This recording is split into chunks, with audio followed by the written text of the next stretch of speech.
Hi everybody, I'm Chef Eric from Tupelo Honey Cafe. Welcome. We got some of your questions from Facebook and Instagram, and I'm looking forward to answering them.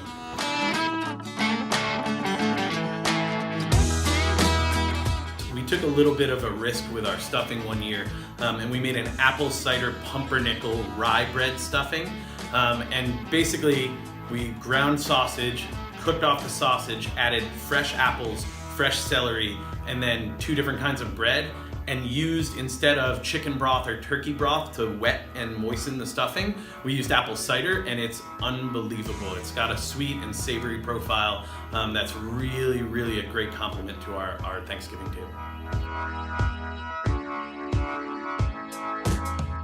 I think there's 2 secrets to making any bechamel sauce, and the first answer is really simple and it can be carried across any number of platforms. One is start with quality ingredients, right? Start with a milk or a dairy product that you believe in, that has great fat content, that has great flavor, that is the top of the line in milk. So that's the easy answer, right? Start with great product. The second answer is to prevent lumps and to make it taste really great, is to make sure that your milk is cold when it goes into the hot roux. So a kind of a general rule of thumb when you're thickening any sauce, if the sauce is hot, start with a cold thickening agent. If the sauce is cold, start with a hot thickening agent. So with a bechamel, when the roux is hot, you're gonna add cold liquid to it.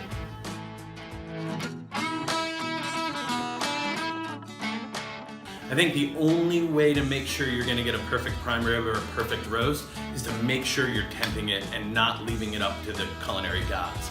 Leaving it in an empty oven while also lets it rest at a slightly higher temperature is good sometimes. If the oven is too hot or it has a hot spot, it's gonna screw it up.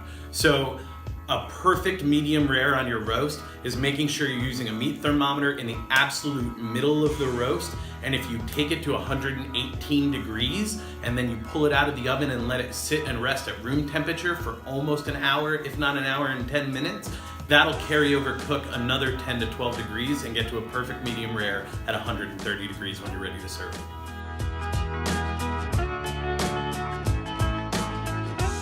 The secret to perfectly cooked bacon is also a very simple answer. It's don't eat it all before you're done.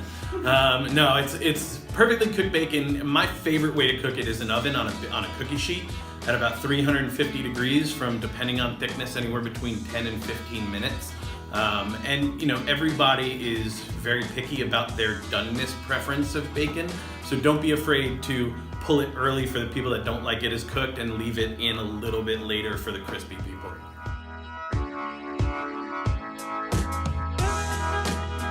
Is a really loaded question, which I could go in any one of 10 different directions with. But I think for me, what cooking brings to me is comfort, and it brings a sense of warmth, and it brings a sense of family always. And for me, I think my favorite meals cooked are either for my family at home or for the cooks in the restaurant.